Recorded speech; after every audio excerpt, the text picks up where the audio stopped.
Shalom saudara-saudara yang dikasihi oleh Tuhan.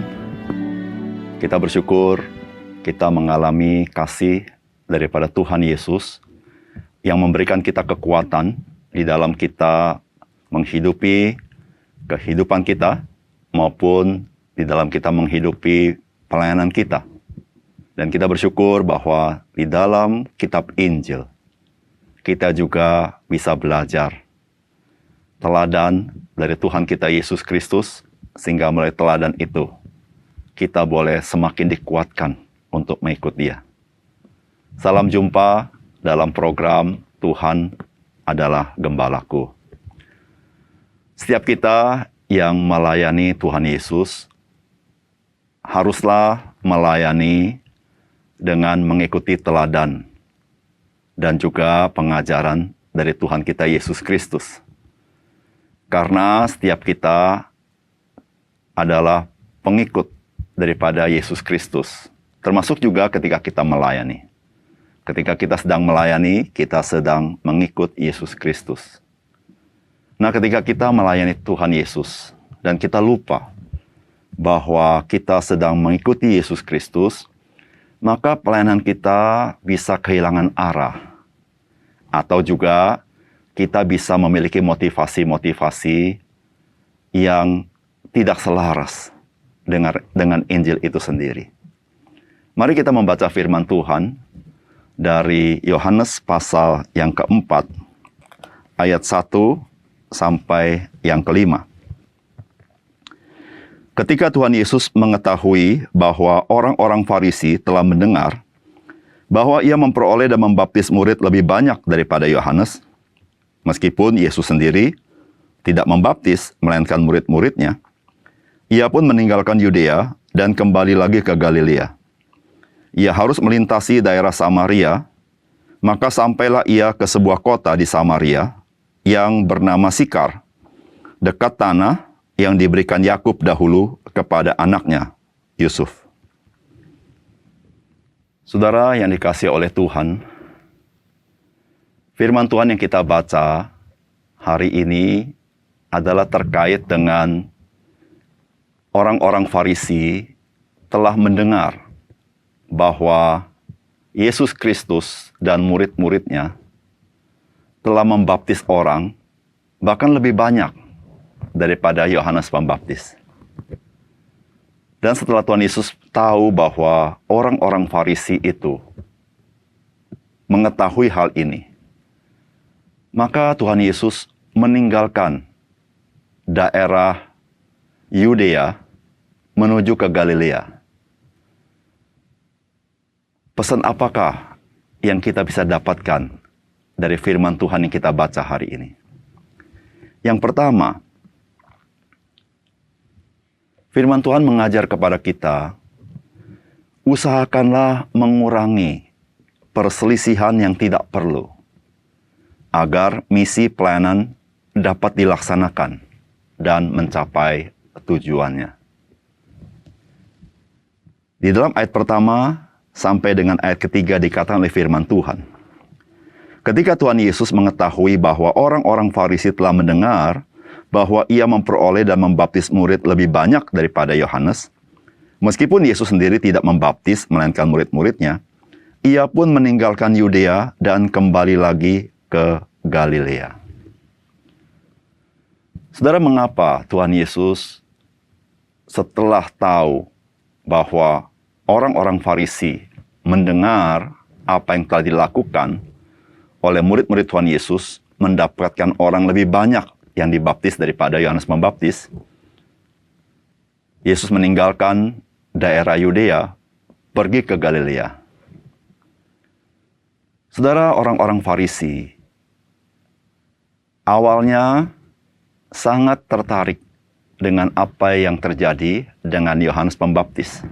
Ketertarikan ini bukan ketertarikan karena orang-orang Farisi mau ikut Yohanes Pembaptis, melainkan karena mereka menjadi syak dengan apa yang diperbuat Yohanes Pembaptis.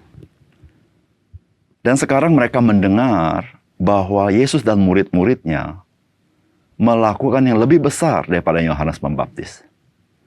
Maka ini juga menjadi sesuatu permasalahan bagi orang-orang Farisi.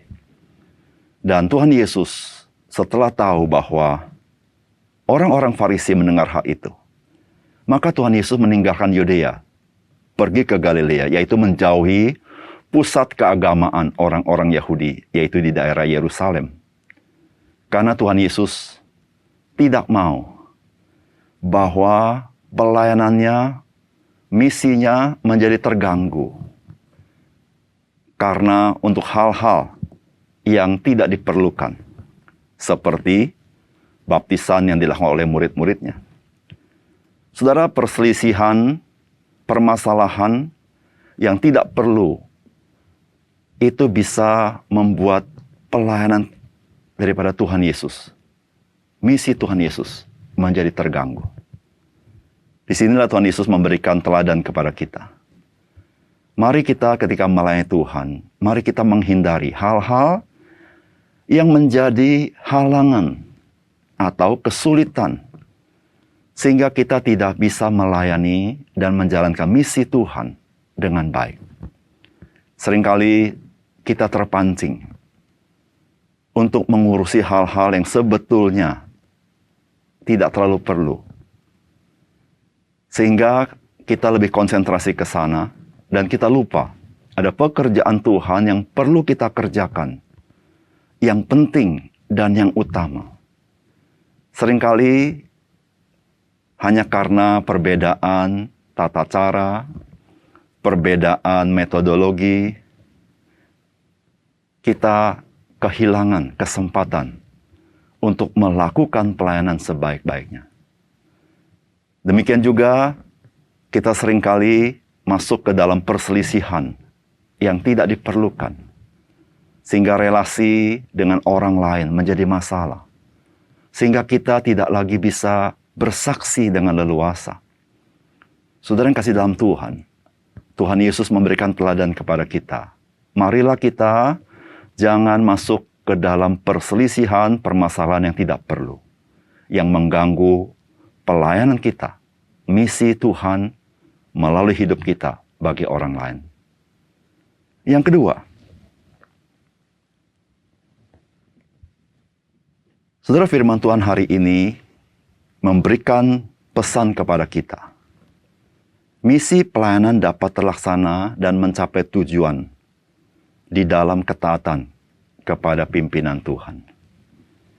Ayat 4 dan ayat 5 berkata begini, ia harus melintasi daerah Samaria. Maka sampailah ia ke sebuah kota di Samaria yang bernama Sikar, dekat tanah yang diberikan Yakub dahulu kepada anaknya Yusuf. Saudara, Tuhan Yesus, dia adalah firman yang menjadi manusia. Dan dia adalah Mesias itu sendiri, yaitu orang yang diutus oleh Allah. Dia adalah Mesias yang datang melaksanakan misi Allah yang agung itu. Dan ketika kita baca bagian firman Tuhan ini, Alkitab mencatat bahwa Yesus harus melintasi daerah Samaria. Saudara, apa artinya? Saudara, artinya adalah keharusan ini adalah keharusan ilahi. Disinilah Yesus memberikan teladan kepada kita bagaimana dia taat sepenuhnya kepada pimpinan Allah. Dia bisa melalui jalan lain untuk berpindah dari Yudea ke Galilea. Namun pada saat ini, dia melakukannya dengan melintasi daerah Samaria. Saudara yang kasih dalam Tuhan, orang-orang Yahudi bisa saja melalui daerah Samaria ketika dia berpindah dari Yudea ke Galilea.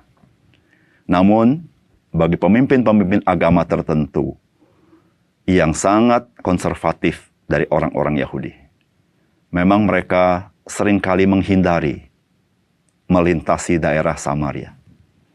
Karena bagi mereka orang Samaria tidak sama dengan orang Yahudi. Dan pada umumnya mereka tidak mau bergaul dengan orang-orang Samaria. Tetapi Yesus, dia harus melintasi daerah Samaria. Karena ada misi Allah yang harus Tuhan Yesus kerjakan. Saudara yang kasih dalam Tuhan, hidup kita sebagai orang Kristen bukan lagi dimiliki oleh kita, tapi hidup kita adalah milik Tuhan Yesus.